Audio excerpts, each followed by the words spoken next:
não é fácil de achar um fóssil, ainda mais haver um ovo intacto. Se eu visse um desses vivo, eu corria logo pro meu quarto.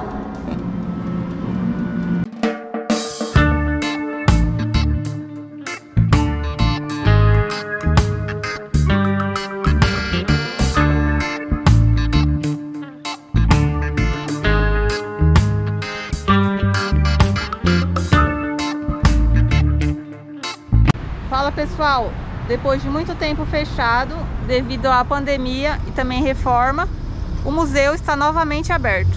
Vamos mostrar um pouquinho do que tem aí dentro para vocês.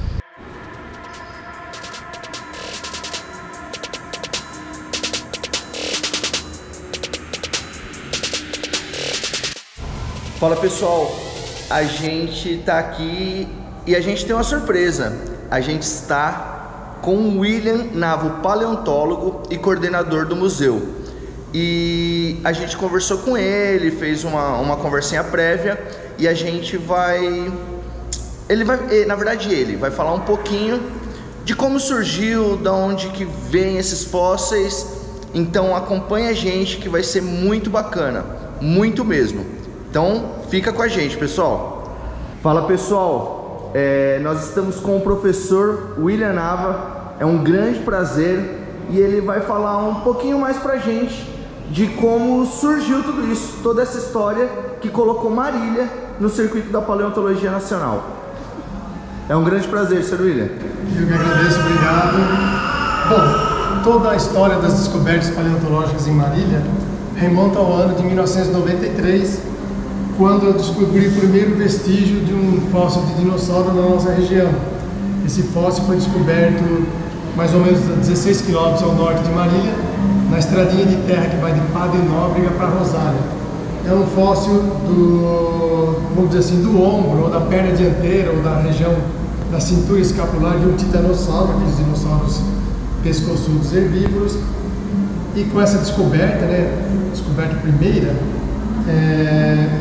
nós apostamos que a região de Marília, concluímos também, evidentemente, tinha e tem potencial para novas descobertas. Portanto, a descoberta desse primeiro fóssil em 1993 ensejou a descoberta de muitos outros fósseis na nossa região, em vários pontos da cidade, todos fósseis incrustados em rocha sedimentar. E essa descoberta, particularmente, foi que ganhou bastante destaque para o nome da cidade naquela época, porque também naquele momento, em junho de 1993, estava sendo lançado no Brasil o primeiro filme Jurassic Park. Então, para Marília foi uma feliz coincidência, porque descobre um dinossauro aqui e lança em cadeia nacional o filme Jurassic Park.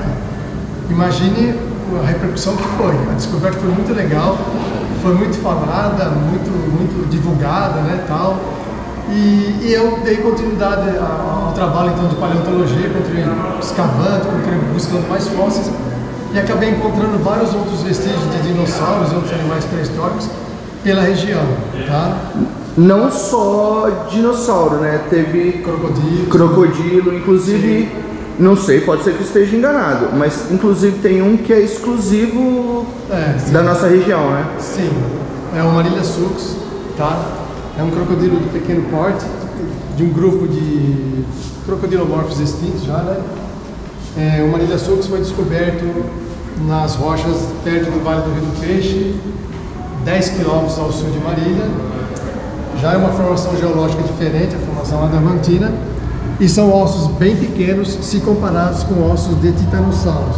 Mas também é uma descoberta muito importante porque esses crocodilos primitivos eram onívoros, terrestres, ovíparos, evidentemente, e acabou sendo o primeiro registro desse grupo de crocodilos fósseis aqui para o sudeste do Brasil, Eles tinham sido reconhecidos na Argentina no século XIX e depois no Maranhão, norte do Brasil, mas aqui no sudeste do Brasil o primeiro registro desse grupo, que eram crocodilos notossúbios, o primeiro registro é o de Marília.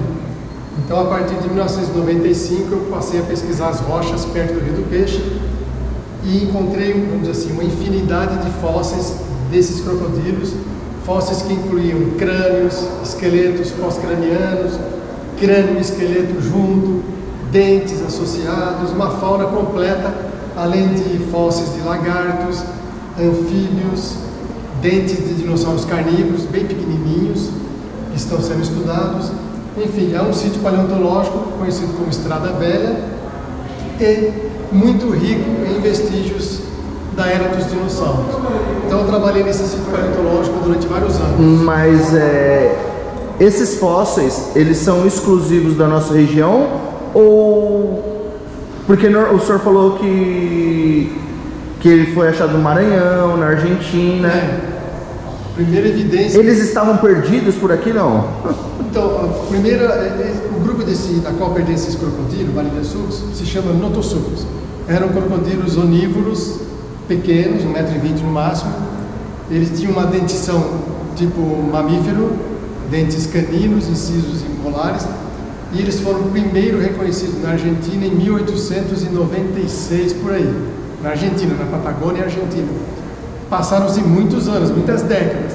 Aí no Maranhão, acho que nos anos 40 ou 70, não lembro, no Maranhão, na bacia do rio Itapecuru-Mirim, foram achados fósseis muito parecidos com esse da Argentina, e esse material do Maranhão ficou um tempo indeciso, não sabia se era crocodilo, ficou sem estudar. Aí, com a descoberta feita aqui em Marília em 1995, a Universidade Federal do Rio de Janeiro, o pessoal veio para Marília e falou: nossa, esse crocodilo achado em Marília é idêntico ao que nós estamos estudando no Maranhão. Aí estabeleceu um contato. Fez uma conexão com os de lá. Fez uma conexão com o de lá. E aí o pessoal da UFRJ então coletou vários fósseis aqui em Marília. Depois também junto veio o pessoal do Museu Nacional do Rio de Janeiro aqui em Marília. Coletaram vários fósseis, enfim. Os primeiros indivíduos dessa espécie eu descobri em 1995, 1996. E ele foi descrito como Mariliasucus em 1999. Uma sugestão que eu dei para a UFRJ de colocar o nome de Marília, homenageando a cidade que foi descoberta aqui. Então ficou Mariliasucus. Eles eram mais ou menos nesse tamanho? Com base nos esqueletos achados aqui, eram crocodilos de 1 metro, 1,20 m na fase adulta. E a particularidade deles é a dentição bem diferenciada em relação aos crocodilos de um modo geral, né? A gente conhece. E eles parecem ser mais altos. Sim, eles eram animais bem terrestres, eles tinham os membros anteriores e posteriores, as pernas mais assim desenvolvidos, mais eretas, tal, mais longas, indicando que eles não dependeriam de água como os crocodilos jacarés de hoje. Eles eram animais terrestres e onívoros, podiam comer carnes e vegetais. Independente. Por causa da dentição peculiar. Depois eu fui encontrar aqui na região de Marília um outro crocodilo pequeno, primitivo também, evidentemente, que foi batizado em 2007 como Adamantina-sucus.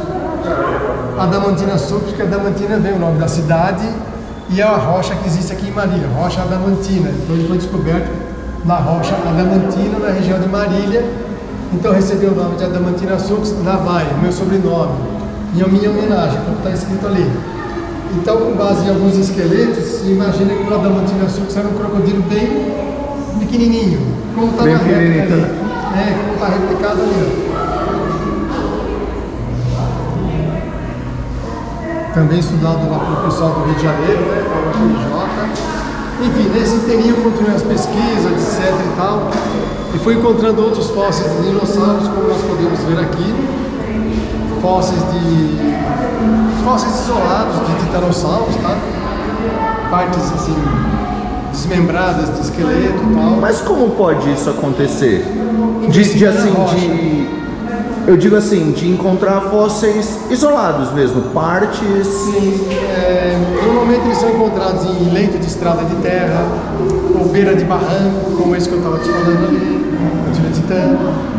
Então, ali já foi feito um trabalho anterior, não de paleontologia, de abertura de terreno, sei lá, de remoção de rocha, e a rocha ficou exposta.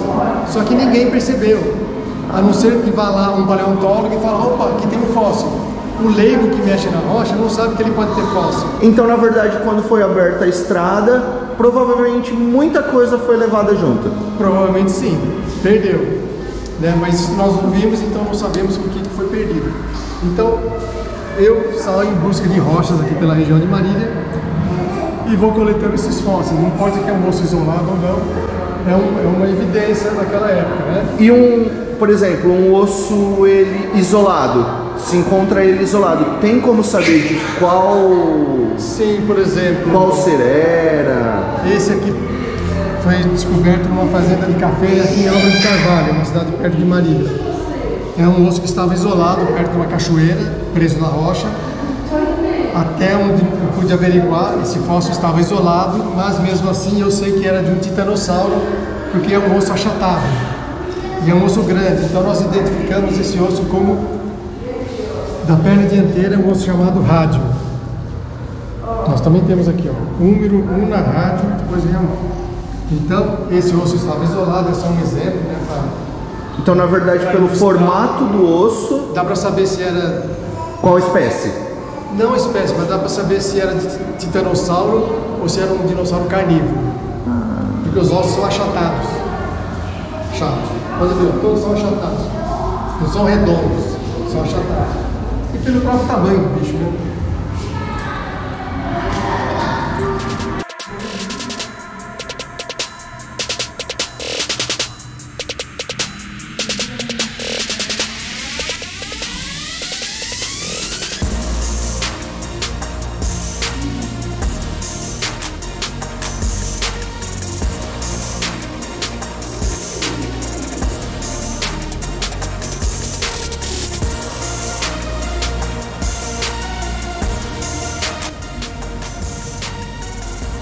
Temos na exposição uma ninhada de ovos de crocodilos lá de Presidente Prudente, é um sítio paleontológico que eu trabalho já há quase 19 anos.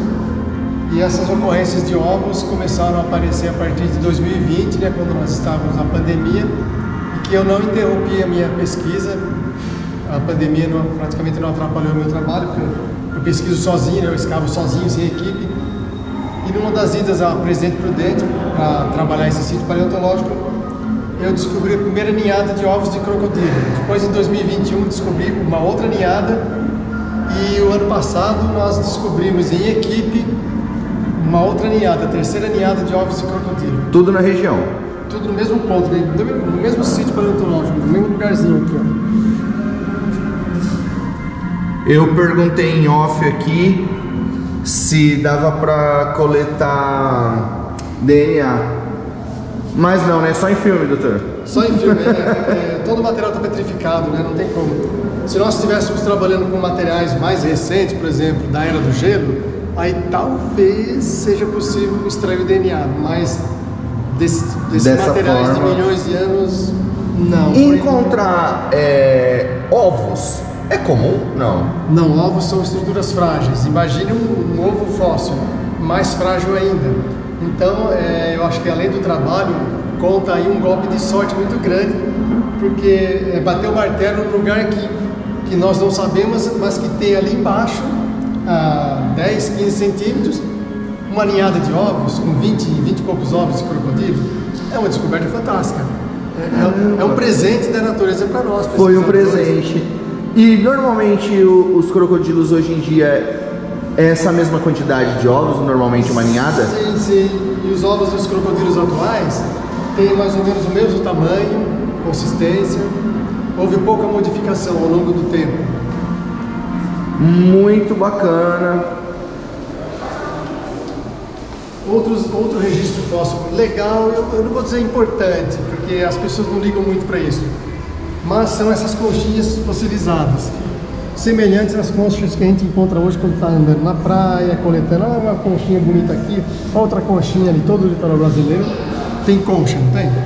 Essas são de antigas lagoas e rios, né, primitivos, evidentemente, e são descobertas muitas vezes associadas com ossos de dinossauros e de crocodilos. Aqui está misturado conchas de Marília e de Presidente Prudente. É muito bacana, um material legal. Mas toda essa exposição são materiais só da região? Marília e Presidente Prudente. Certo. Só. Nessa bancada nós temos alguns fósseis que o visitante pode tocar, né? Por exemplo, aqui o vestígio de uma costela de um titanossauro, ela tá rocha dentro, vem até aqui. Nesse outro bloco, nós temos partida no meio, uma vértebra caudal de um titanossauro. Infelizmente ela está meio danificada, mas é um fóssil legal. Vértebra é um elemento não tão comum de encontrar também. Aqui nós temos um outro fragmento de costela bem menor, que eu imagino que seja talvez um pedacinho de costela de algum crocodilo primitivo, não dá para saber. Enfim, esse mostruário de rochas é um expositor para as pessoas, para o visitante ver, olhar, tocar na rocha, sentir como é a textura. Onde que pode ser encontrado? Tipo de material, tipo de solo que pode ser encontrado? Ou tem algum tipo específico, não? É a rocha sedimentar, formada por areia, que é o que tem mais aqui no oeste paulista. Arenito, né, que a gente chama. Tá? Ele pode ser fininho, como essa rocha aqui, é um arenito super fininho, que a gente não consegue transformar em grãozinhos. Ele é muito maciço, mas é uma lama petrificada. Ó.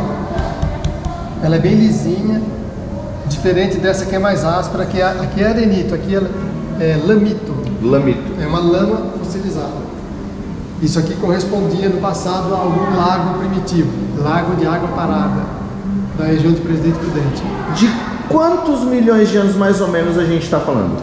Todos esses fósseis tratados aqui no Museu de Paleontologia de Marília, coletados não apenas em Marília e Prudente, mas coletados em todo o oeste do estado de São Paulo, Triângulo Mineiro, sul de Goiás, tem uma idade entre 70 e 80 milhões de anos, todos os fósseis. É a rocha que tem essa idade, então o fóssil vai ter a idade da rocha. Então, estudos geológicos apontam que as rochas têm essa idade, entre 70, 80 e poucos milhões de anos, portanto, todo fóssil inserido nessa rocha vai ter essa idade. Certo. No ano 2000, eu também, na região de Presidente Prudente, na verdade foi quando começa o meu trabalho lá em Prudente, eu descubro na beira da rodovia alguns ossos de um outro titanossauro que depois viemos a descrevê-lo, né, em 2013 com o nome de Brasilotitã. Era um titanossauro juvenil que viveu onde hoje é a região de Presidente Prudente. Então nós temos aqui alguns ossos desse titanossauro, uma matéria da Folha de São Paulo muito bacaninha, e foi um material descrito na parceria entre o Museu de Paleontologia de Marília e o Museu Nacional do Rio de Janeiro. O Museu Nacional do Rio de Janeiro. Aqui temos algumas matérias. Sim. Em que o professor participa, porque é incrível, isso é um trabalho incrível. E precisa de muita calma, né? Tempo, né? Tempo. Tem que gostar disso. Tem que gostar tanto de ficar no museu e principalmente gostar de ir para o campo.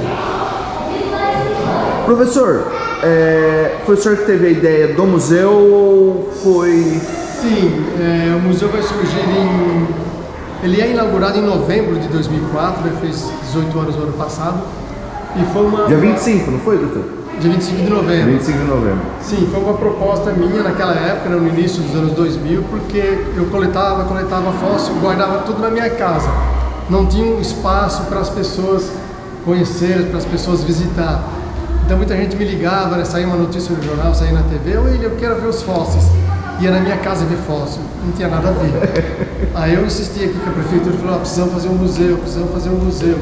Então, conversando com o prefeito daquela época e alguns colegas aqui ajudaram também, nós conseguimos em novembro de 2004 constituir uma sala, foi aquela ali, e aí inauguramos o embrião do Museu de Paleontologia de Marília. Pode ser que eu esteja enganado, mas esse daqui eu acho que é o único de permanente, não é? De exposição de fósseis. Antes da inauguração do Museu de Marília, já existia o Museu de Monte Alto, perto de Ribeirão Preto, com exposição permanente de dinossauros também. Ele foi inaugurado em 1992, bem anterior ao nosso. Depois, em julho de 2004, foi inaugurado em Taubaté o Museu de História Natural. Não tem osso de dinossauro, mas tem um dinossauro montado lá dentro, muito bonito, uma réplica. É um museu de história natural. Aí, em novembro, nós inauguramos o nosso. E aí, em 2018, perto de São José do Rio Preto, inaugurou o Museu de Paleontologia de Uchoa, é uma cidadezinha pequena que fica entre Catanduva e São José do Rio Preto. Então são 3 museus de paleontologia no interior, Marília, Monte Alto e Uchoa. Que são permanentes. Exposição permanente de fósseis. Que bacana. Legal. Eu gostaria de agradecer muito, professor, muito. Professor William Nava. Tem alguma coisa no meio, o sobrenome. Roberto Nava. William Roberto Nava, professor que trouxe luz para Marília na paleontologia. Exato. Certo, professor? Então eu queria mais uma vez te agradecer esse tempo que o senhor disponibilizou pra gente e falar que é um trabalho fantástico, fantástico. E eu fico muito feliz que seja um xará meu e que seja aqui da cidade onde eu cresci. Eu agradeço a visita de vocês, a oportunidade de dar um pouquinho essa opinião sobre a paleontologia de Marília e até do Brasil. E reforçar que o Museu de Paleontologia, né, que foi recém-inaugurado, foi reinaugurado em 28 de outubro do ano passado, está aberto ao público de terça a sexta-feira das 9 às 17 horas e aos sábados das 13 às 18, com entrada gratuita. E aqui a família, o pessoal pode visitar os fósseis, ver, conhecer um pouco da história das descobertas. Tem o totem com informações interativas, tem o óculos 3D, né, que é realidade virtual, que é muito legal também.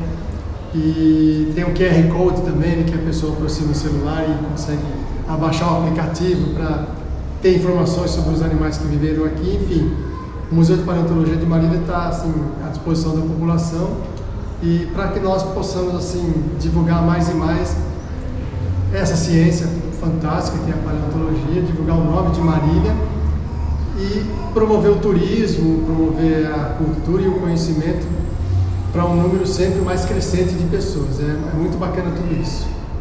Muitíssimo obrigado. Até uma próxima, professor. Obrigado. E é isso aí. É isso aí, pessoal. Depois da participação incrível do professor William Navas, chega ao final mais um vídeo do nosso canal.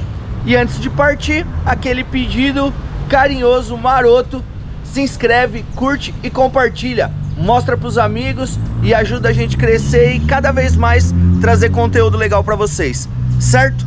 Então um grande abraço, fiquem na paz e tchau!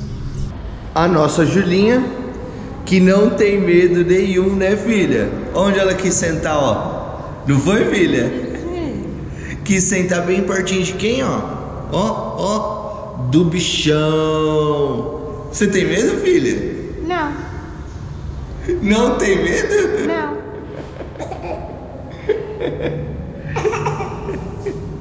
Olha ela sentadinha, bem pertinho, ó. Eu sou muito corajosa. Fala assim: eu sou muito corajosa, gente. Eu sou a Julinha Aventureira.